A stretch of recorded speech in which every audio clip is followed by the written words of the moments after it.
Salut, contente de te retrouver aujourd'hui pour cette nouvelle vidéo. Alors dans cette nouvelle vidéo, on va voir ensemble que c'est quand même possible de réussir même si tu as des concurrents. Pourquoi ? Parce que déjà c'est une bonne nouvelle. Si tu as des concurrents, ça veut dire que justement c'est un secteur qui a fait ses preuves. C'est un secteur où il y a de l'argent à se faire. Ça peut être par exemple la thématique du développement personnel qui génère quand même pas mal d'argent. Mais c'est une moins bonne nouvelle parce que justement il va falloir te faire ta place dedans. Mais attention, pas d'excuses. Ce n'est pas parce que tu as des concurrents que tu ne dois pas te lancer. Sinon, Pierre, Paul, Jacques, qui sont des boulangers dans ma rue, ne s'installeraient pas sous prétexte qu'il y a déjà des concurrents. Non.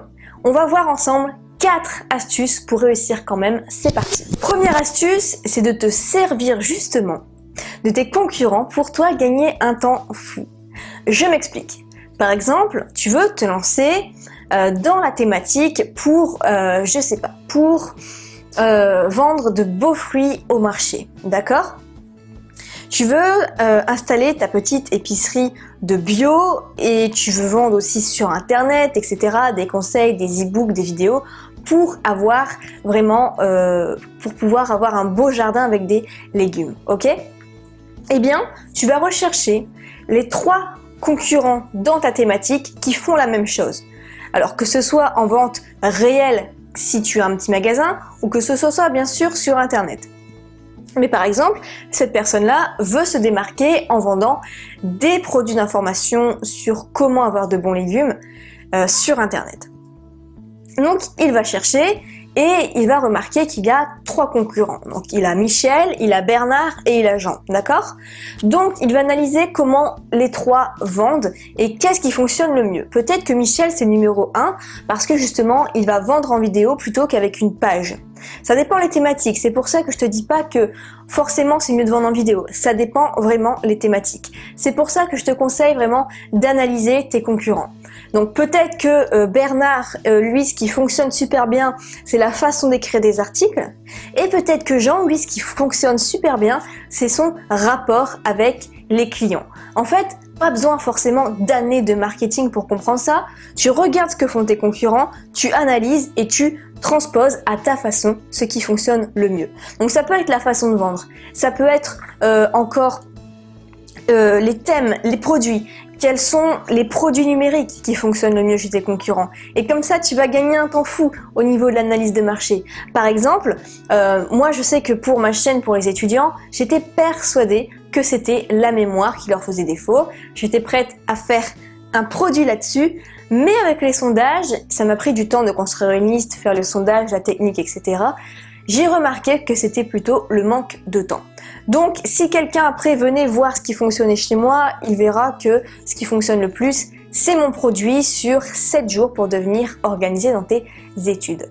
Donc, regarde aussi ce qui fonctionne le mieux au niveau des thématiques. Va voir leurs vidéos et regarde quelles sont les thématiques qui font le plus parler. Tu reprends leurs vidéos, leurs articles et tu fais encore mieux. Tu vas gagner un temps fou et tu vas hacker en fait leur clientèle. Donc ça peut être plein de petits détails comme quelle est leur façon de se filmer. Est-ce que c'est en intérieur? Est-ce que c'est en extérieur? Est-ce que c'est à plusieurs? Je parle juste de la vidéo. Est-ce que ça va être en faisant intervenir, je sais pas, un personnage? Est-ce que ça va être une façon de parler? Est-ce que ça va être des codes? Est-ce que ça va être, je sais pas, une petite phrase clé de temps en temps? Est-ce que ça va être un slogan? Analyse, tout ça, c'est super important. Mais le secret ici, en fait, c'est de se concentrer sur les besoins de tes prospects. Les prospects, ce sont les personnes qui te suivent, qui n'ont pas encore acheté chez toi. Et bien pour les convaincre, tu vas en fait prêter une oreille attentive à ce qu'ils vont te dire. Par exemple, pour les étudiants, sur ma chaîne sur les étudiants, eh bien j'avais préparé toute une liste pour faire des vidéos. Mais j'ai eu plein de commentaires sur, par exemple, est-ce que tu peux faire une vidéo sur comment bien prendre ses cours? Moi, je me suis dit, mais c'est bizarre ça comme une vidéo. Une personne me le demande, 2 personnes, 3 personnes, 10 personnes. Je me dis, c'est bizarre, j'aurais pas pensé, mais comme ça commence à faire beaucoup, je vais faire une vidéo là-dessus. Eh bien, ma vidéo s'appelle 11 astuces pour bien prendre ses notes en cours et elle atteint déjà quasiment là les 13 000 vues. C'est l'une de mes vidéos les plus regardées. Donc écoutez ce que disent vos prospects, vous allez gagner leur confiance. En fait, vous leur donnez ce qu'ils demandent, et il y a beaucoup de concurrents qui sont trop dans leur ego à faire moi je décide, moi je fais ce que je veux, moi je te donne, tu prends ou tu te casses, je veux juste ton argent. Non, il faut savoir donner ce qu'ils veulent pour recevoir et devenir numéro 1. Il faut pas du tout oublier le côté humain dans le web marketing. Deuxième astuce ici maintenant, c'est déjà, dis-toi que dès le départ, il faut croire en toi. Il faut te dire que tu as ta place. Peu importe si tu as 5 ou 10 000 concurrents, tu peux y arriver. En fait, comme on disait Henry Ford, que tu crois en être capable ou non, dans les deux cas, tu auras raison. Et c'est toujours vrai. Donc, sois patient aussi. C'est pas parce que tu vas travailler beaucoup au début que tu n'auras pas de résultat que ça sera toujours comme ça. C'est ce qu'on appelle la traversée du désert. Donc, ne perds pas la motivation et de la patience et de la persévérance, et c'est comme ça que tu vas y arriver. Ensuite, ne cherche pas non plus à être parfait, d'accord? Comme je te l'ai dit déjà d'avant, c'est de te concentrer sur les besoins de tes prospects. Et la perfection, c'est pas justement quand tout est parfait au niveau du petit logo, au niveau du texte, au niveau de comment on a tout mis parfaitement, les petits bling bling, etc. Comme disait Antoine de Saint-Exupéry, la perfection n'est pas lorsqu'il n'y a plus rien à ajouter, mais lorsqu'il n'y a plus rien à retirer. D'accord? Il faut que ce soit simple, il faut que ce soit épuré, ergonomique. Par exemple, j'étais sur le site PayPal il y a 2 jours pour faire un transfert d'argent de PayPal à mon compte bancaire, d'accord? Et juste après, j'ai eu une petite pop-up en fait qui s'est mise, et ils m'ont demandé si pour moi ça a été simple de faire cette procédure-là. J'ai répondu oui, même la petite pop-up était hyper simple. Puis voilà, enfin, ils s'intéressent beaucoup à ce qu'on appelle l'utilisation du client, l'utilisation du prospect, peu importe si ton service est gratuit ou payant. Et donc, en fait, c'est ça qui fonctionne surtout de plus en plus. C'est quelque chose de très simple, d'accord? Donc, ne cherche pas forcément à mettre du bling bling partout. Il faut que ce soit simple, que l'utilisateur en fait s'y retrouve et ne cherche pas partout, qu'il limite, il lui faut un mode d'emploi. Troisième astuce, c'est de gérer ton image de marque. Alors, attention à l'image de marque parce que en fait, il y a 4 possibilités dans cette image de marque. La première, c'est l'image voulue. C'est selon tes objectifs. Toi, ton image, tu veux qu'elle soit comme ça, d'accord? Ensuite, il y a l'image possible. C'est selon le contexte. Peut-être que tu veux une superbe image de marque où en fait tu fais toujours des vidéos à l'extérieur avec plein de monde, etc.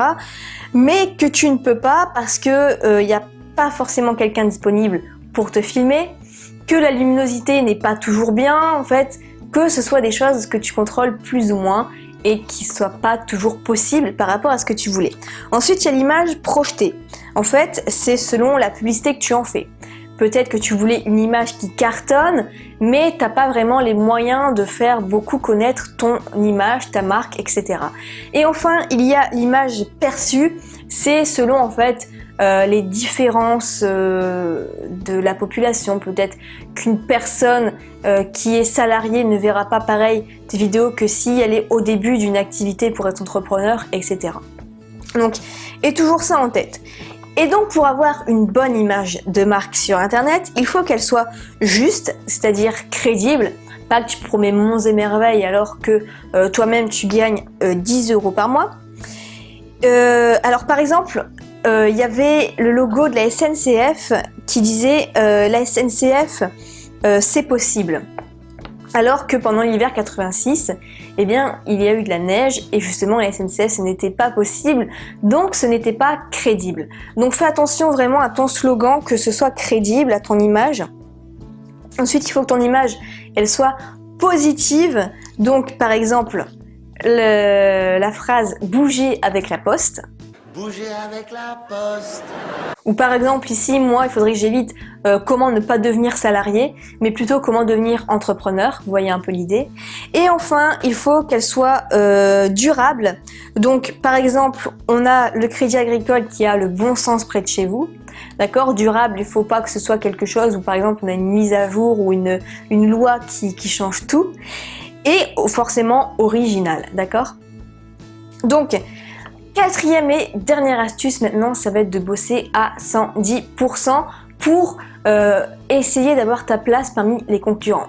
Alors, pendant que les autres, par exemple, regardent la télé le soir pendant 3 heures, toi tu bosses. Pendant que les autres vont sortir boire un verre, toi tu bosses. Pendant que les autres vont dormir, toi tu bosses. Pendant que les autres vont manger jusqu'à pas d'heure, toi tu bosses. D'accord? C'est comme ça au début que ça fonctionne. Mais après, ça va vraiment payer.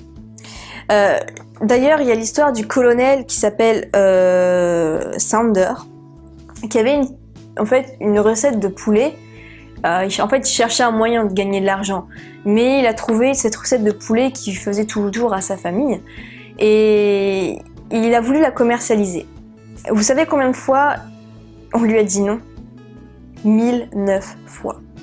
Et au bout du 1010e demande, eh bien, on lui a dit oui. Et là, ça a été un succès, donc...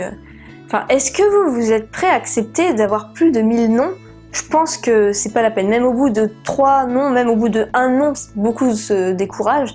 Alors là, au bout de 1000, franchement, c'est quelqu'un qui était vraiment très persévérant, qui y croyait jusqu'au bout. Ok, c'est important, tous les conseils ici se rejoignent. Et enfin, je terminerai sur une citation qui est « On souhaite réaliser ses rêves pour donner un sens à sa vie.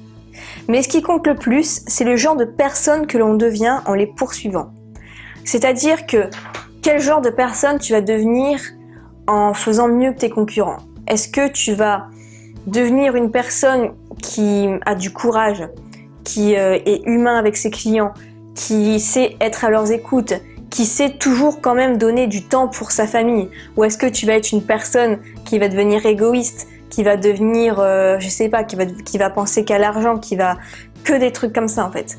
Donc fais attention à la personne que tu deviens pour battre tes concurrents, ça va être très important aussi. Donc voilà pour cette vidéo, n'hésite pas à la revoir, n'hésite pas à prendre des notes, n'hésite pas à faire ce que je t'ai dit, surtout au premier conseil, ça peut vraiment t'aider. Voilà pour cette vidéo, et bien écoute, je te laisse aller voir les liens en dessous, je t'offre deux en fait formations sur YouTube et sur l'affiliation, je t'offre les premiers modules si tu veux en savoir un peu plus. Sur ce, je te laisse et je te souhaite une excellente journée, salut!